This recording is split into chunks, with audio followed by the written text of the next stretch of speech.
Can anyone explain to me the name of the title of this film, A Good Day to Die Hard? Do you know what that means? Do you know what it means? I don't know what it means. What's it mean? It means to me.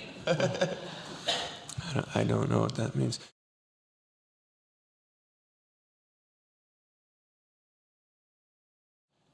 Have you been to an amusement park? Have you been to a roller coaster?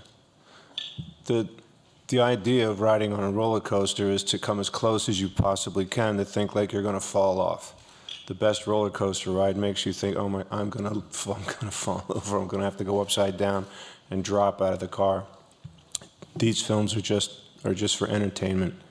I don't think anyone who comes to the movies thinks that anyone was really killed during the movies. There's a huge difference between what happens in the world and what happens in a piece of entertainment. We're just trying to give you the illusion that we jumped off that building, or that we got blown up, or that we got scratched or cut, or anyone got hurt. And I think that it's a really modern world, and people understand that what makes people crazy in the world is something completely different in films.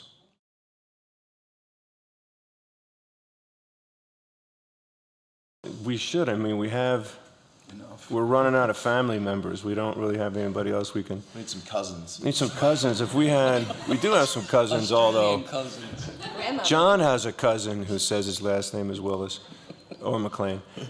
But I think that these Die Hard films have always been about family values, going back to the very first one. And what we get from that is sometimes comedy and sometimes drama. That conflict of people not getting along is something that keeps the wheels of the film moving forward. It would be a sad, lonely little movie if it was just me running up and down the stairs. But it does have family values, and it does have a way of allowing people to identify with the characters and see that, oh man, my character makes so many mistakes, and especially as a father.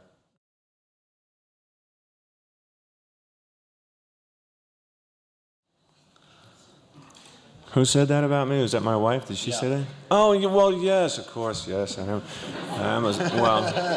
yes, I am a softie. I mean, good grief, you can't behave like this character behaves all the time. You just clunk over at a certain point, and you just see him like a fish on the ground. But I'm very, very fortunate to have such a lovely wife and a very lovely family who tolerates me and all my madness. Verstehst du mich? Yeah?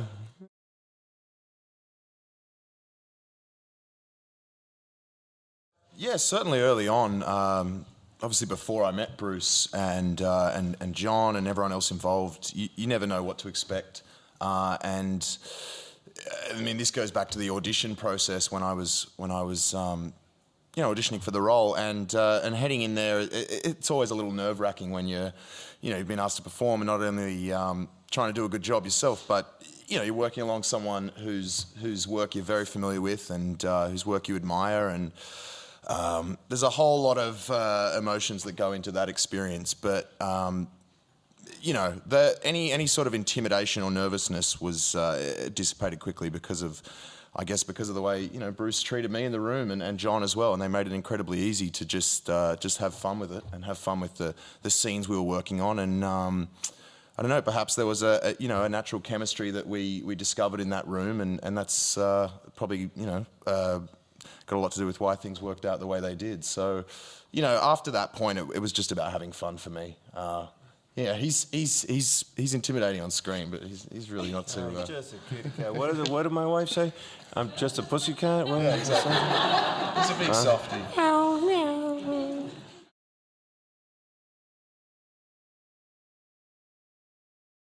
Na, es war großartig. Bruce ist McClane. Er hat diese Figur entwickelt, und es ist wie eine zweite Haut, und er lebt diese Figur. Und was für mich toll war, dass dass er aus der Szene auch rausspringen kann, improvisieren, irgendetwas improvisiert und wir beide halt irgendwie gucken müssen, wo wir bleiben und reagieren. Und das ist für mich, und es laufen immer 5 Kameras, es ist immer ein großes Setting und das war für mich sehr, sehr aufregend und challenging.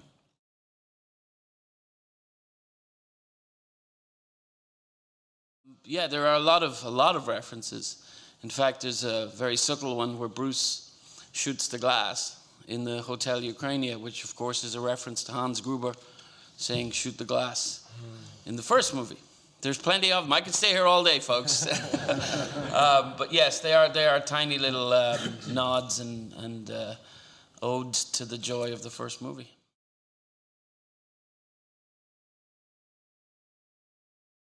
I don't really feel like I compete with anyone. I don't feel like we compete with other films or I compete with other films. I just compete with myself. I try to do a better job this time than I did the last time and try to, especially in this Die Hard franchise,